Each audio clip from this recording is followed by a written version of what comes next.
Sidang Perkara Pidana Nomor 2/Pid.Sus 2024 PN Tegel dengan Jaksa Penuntut Umum Yogi Aranda SHMH, dan terdakwa Zainal Arifin bin almarhum Syalihin 72 tahun, pada hari Senin 20 Februari 2024 dengan agenda sidang pembacaan tuntutan JPU di ruang sidang 3.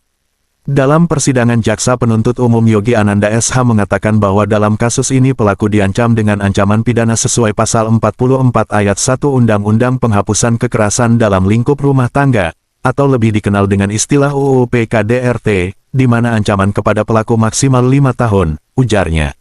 Dalam fakta persidangan berdasarkan visum et repertum korban Kurnia Trisnaningai dijambak dari belakang, kemudian korban dipukul hingga lebam dan lecet.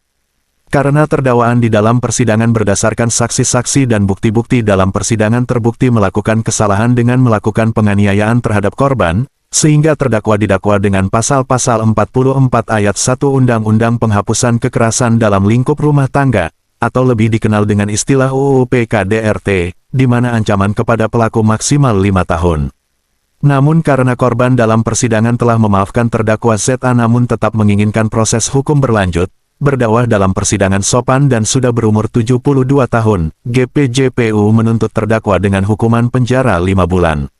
Penasihat hukum terdakwa dari LBH-JMM, Jalan Menuju Matahari, David SH mengatakan bahwa tuntutan jaksa tidak bersesuaian dengan fakta persidangan, hanya copy-paste dan kami akan menyampaikan dalam sidang pledoi tanggal 26 Februari tahun 2024.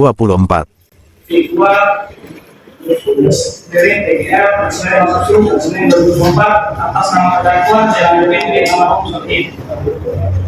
Bahwa terdakwa Zainal Arifin bin almarhum Syalihin diadakan persidangan dengan surat dakwaan tunggal yakni melanggar pasal 44 ayat 1 Undang-Undang Indonesia Nomor 23 Tahun 2004 tentang penghapusan kekerasan dalam rumah tangga.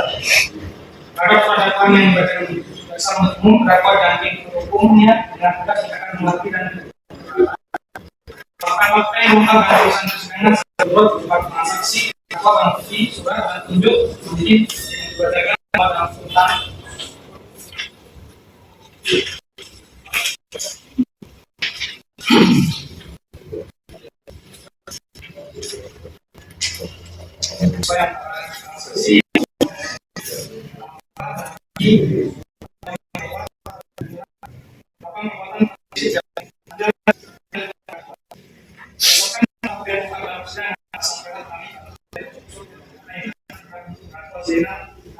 Oleh karena terdakwa dilakukan dengan akun tunggal dalam tuntutannya yang akan pasal 4 3 tahun depan tentang tanggal maksudnya memberikan sanksinya sebagai khususnya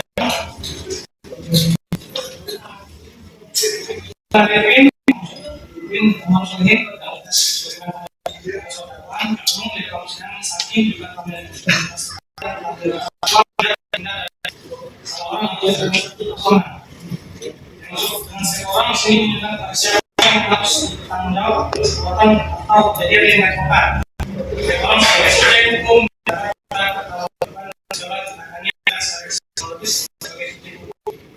dan sehingga ada kemampuan bertanggung jawab tugas undang-undang dengan definisi nama fakir dengan kondisi sehat jasmani dan rohani mengangkat adanya nasional atau kemaas sesuai dengan pasal 44 dan 44 KUH pidana sehingga dipandang mampu tanggung jawab atas perbuatan pidana yang dilakukannya. Dengan demikian maka unsur setiap orang dalam perkara ini telah terbukti secara sah dan diberikan oleh hukum.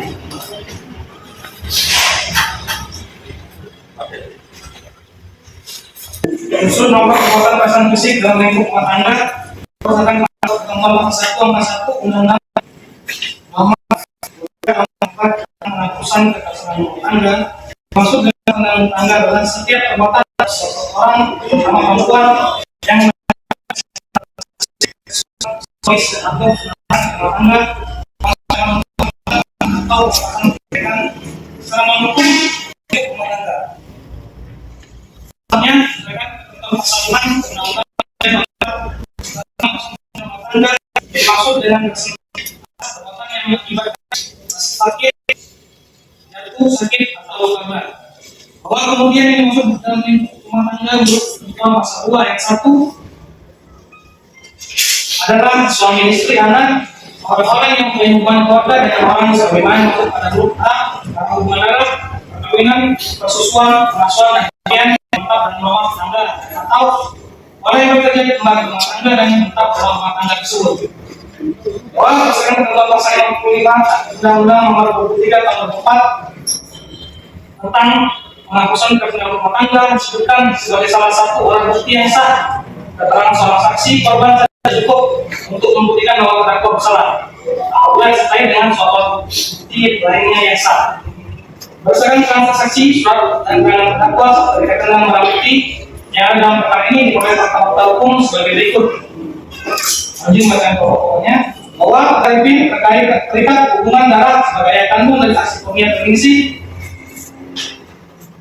berdasarkan pertimbangan kelahiran nomor 33/76 garis datar UT garis datar 09102023 garis datar 001 bahwa pada tanggal 7 bulan Oktober 2023 sekitar pukul 19.30 saksi pemiat bergengsi pulang ke rumah sehabis makan malam di luar. Sampai di rumah ada terdakwa di Arifin di depan rumah sedang emosi dengan rumah tangganya saksi Fitri dan rumah saksi punya tendensi banyak orang kucing peliharaannya yang belum dibersihkan. Kemudian saksi mengambil terdakwa Zainal Arifin dan mengatakan mulai berikut mulai nanti saya bersihkan kotoran kucingnya. Saksi tendensi menuju jalan anak mesin kotoran kucing peliharaannya.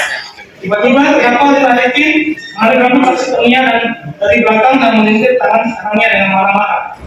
Emosi pada saksi pengensi lalu saksi pengensi langsung mencoba melepaskan diri dan menyelamatkan diri. Setelah itu karena di dekat saksi pengensi ada dalam kayu dan secara spontan saksi pengensi yang kayu tersebut terdakwa mendorong sampai tangan pengensi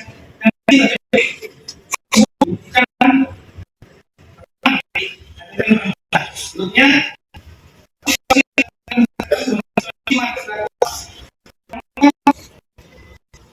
mumpung ada di langsung diri akibat dari perbuatan terdakwa pada saksi pengensi yang melakukan sehingga saksi pengensi melakukan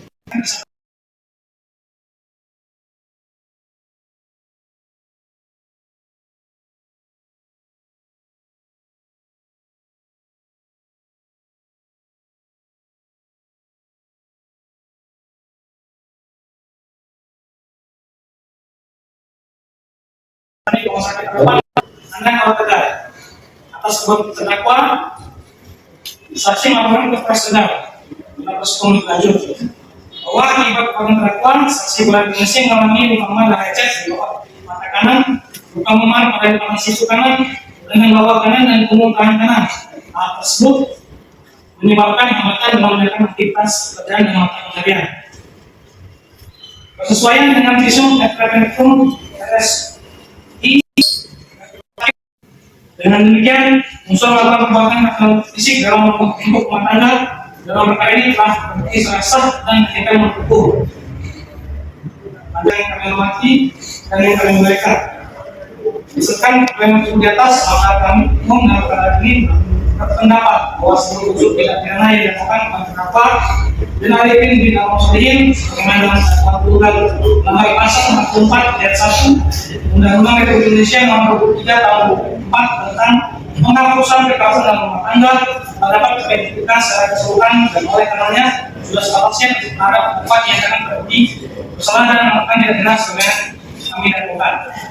Memutuskan satu menyatakan terdakwa Zainal Arifin bin Al-Muslihin terbukti secara sah dan menyatakan bersalah melakukan tindak pidana kekerasan fisik dalam lingkup rumah tangga sebagaimana diatur dan diancam pidana dalam pasal 44 ayat 1 Undang-Undang Republik Indonesia nomor 23 tahun 2004 tentang penghapusan kekerasan dalam rumah tangga sebagaimana dakwaan tunggal 2 menjatuhkan pidana terdakwa Zainal bin Al-Muslihin pidana penjara selama 5 bulan dikurangkan selama terdakwa berada dalam tahanan dengan perintah agar terdakwa tetap ditahan.